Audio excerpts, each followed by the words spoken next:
That in part, that's also why they are promoting war, which is very strange.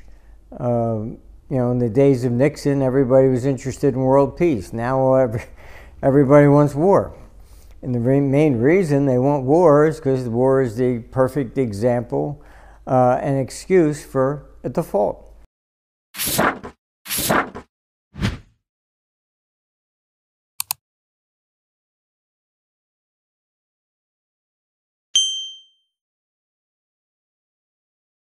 CBDCs right now are being used largely because the financial system is imploding.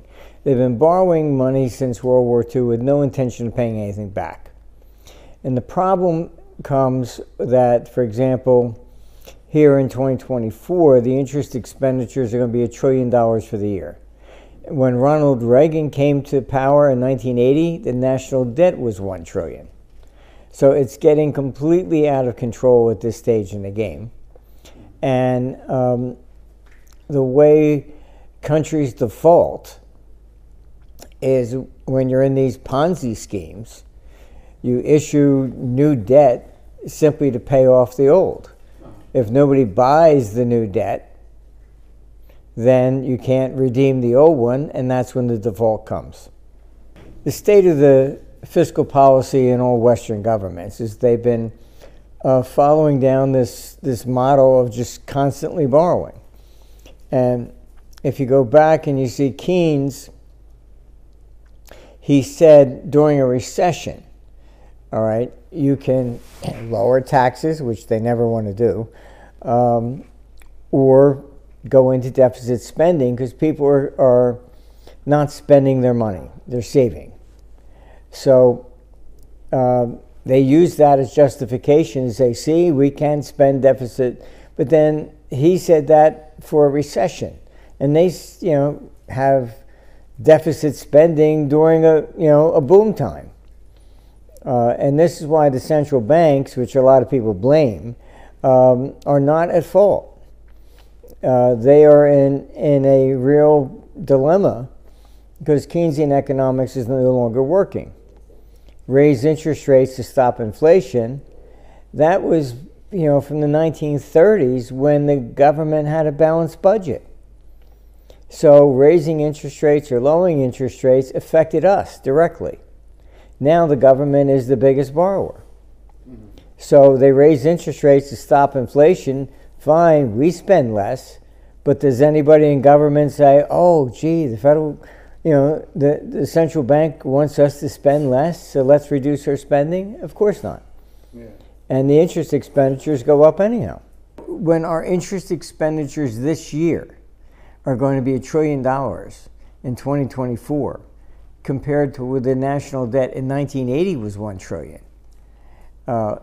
Rolling this debt, the interest is just going to consume all the spending.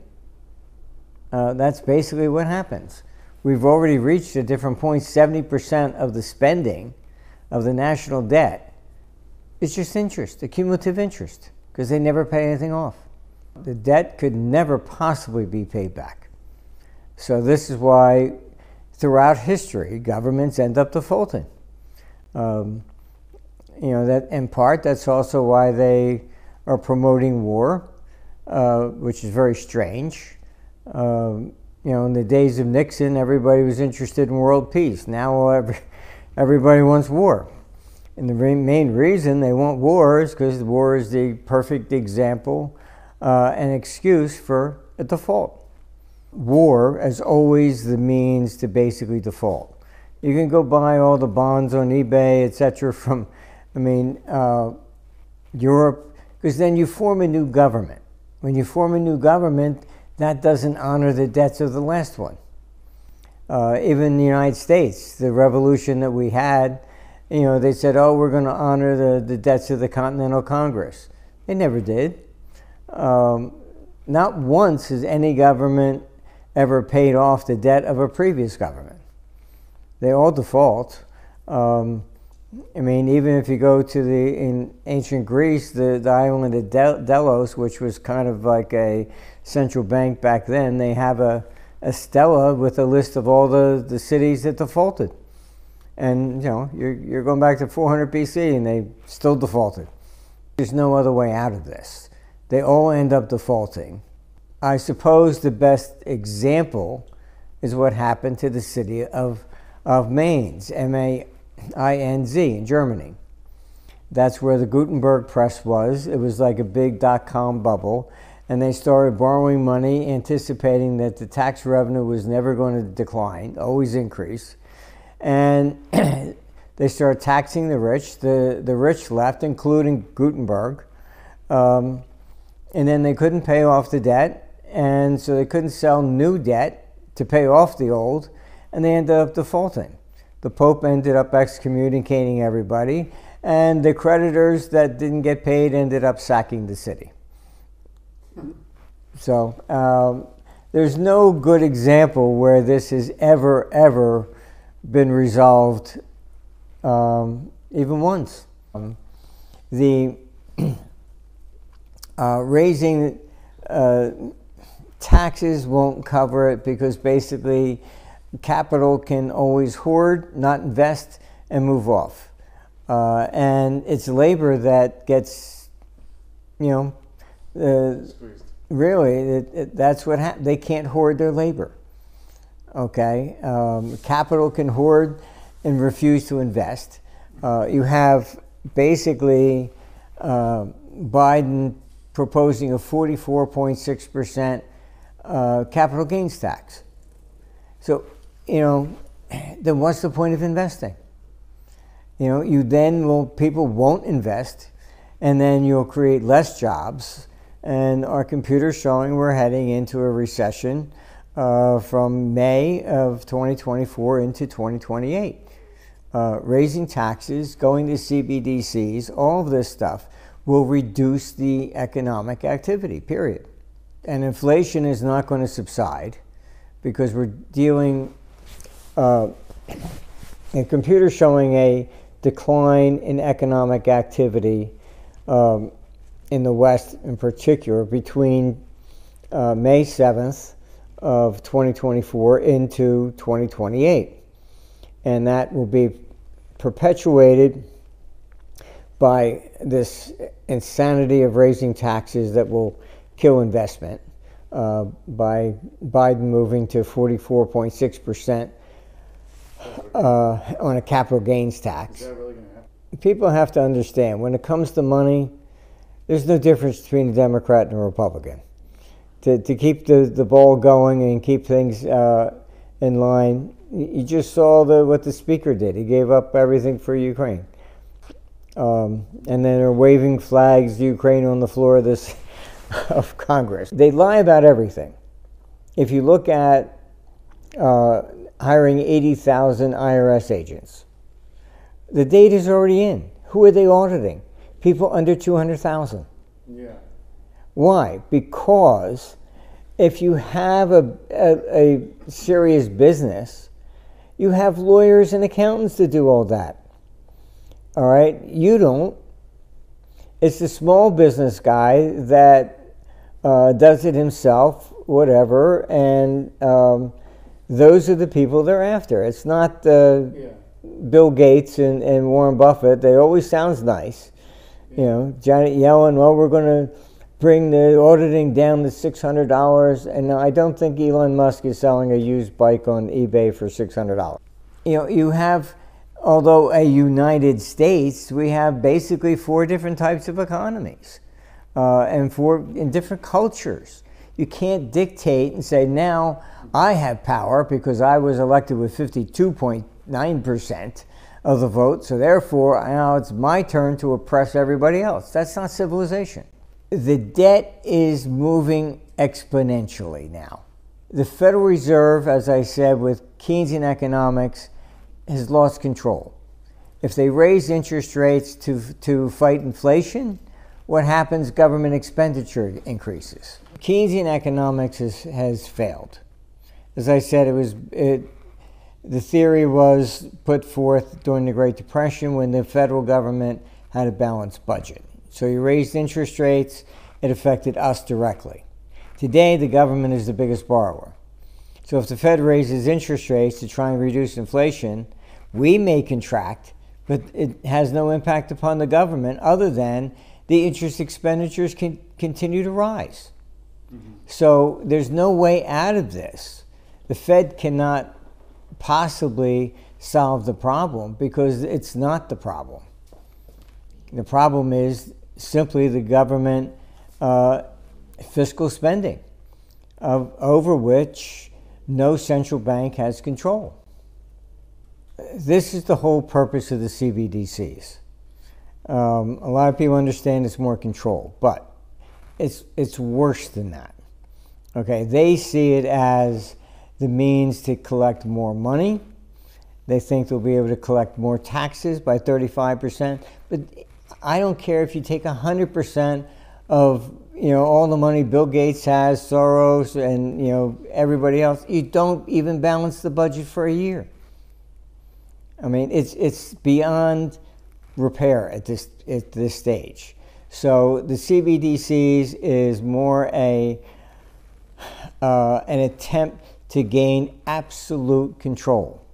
Capital controls, they can literally, it's completely programmable. They don't want you to donate money to Trump, because he's anti-democratic or whatever. They can prevent you from donating any money to any particular politician they want. Capital controls, what they will do if there's a war in Europe with Ukraine and Russia, they'll put capital controls on so you can't take your money out of Europe. These are the things that they have always attempted to do. All right, but with CBDCs, it will be 100%. This is the ultimate goal of government that, like I say, they never look at themselves. It's always we are the enemy. Honestly, we need term limits because you're never going to have a government by the people or for the people as long as there is a perpetual political class. The solution here has been often clouded because you have a lot of people pointing the fingers at the Federal Reserve, and it's just nonsense. The Federal Reserve is not the problem. All right, it is the only thing that is functioning actually, and people don't know the history. But in World War II, the government said, okay, we're going to war, so the Fed was directed and complied with putting a cap on interest rates, so interest rates didn't rise dramatically during World War II. Then the White House asked them to do it again for the Korean War, and the Fed refused. We're not going to do this all the time. And so that was the big rift. It made front page news back then. And the Federal Reserve refused to follow the White House. So just in December 23, and you have to understand central banks, when Powell came out and said the spending is unsustainable, this is the first time the Federal Reserve has publicly criticized the White House since 1951. The central bank cannot prevent this, cannot deal with it because they have no control over the fiscal spending, period. So if you want a stable government, it has to be a government that is not allowed to borrow money, because they will always borrow money to bribe the people to retain power. All right, we need term limits to return the government to the people by the people, where you're there and say, okay, fine, looks good on your resume. I did my 2 years in Congress. I donated my time for the nation. This is what you need, and we have to understand that when the founding fathers created it, Congress would only meet a few weeks of the year. It wasn't full time. That started like more after like 1820 or so. And then to get salaries, That's how they got people to sign on with the North during the Lincoln era in the Civil War. Vote for us and we'll give you a salary all year long. And so your permanent salaries came in the 1850s. Before then, there was no, you donated your time to the country. So once you now create a political class, they will do whatever they need to do to retain that power. I mean, if you pay them, they were paid on a per diem basis before then. You have to have people that are there for a real reason, they get there and they end up with this whole issue of just how much money can I get out of it. I mean, like when the Clintons left the White House, they stole furniture. I mean, come on. Oh, well, it was a gift no, it was to the country, not to you. But this is unfortunately what we have. We have politicians that, it's like going into, renting a room in a hotel, and you don't take just the soup, the soap, you take the bed too.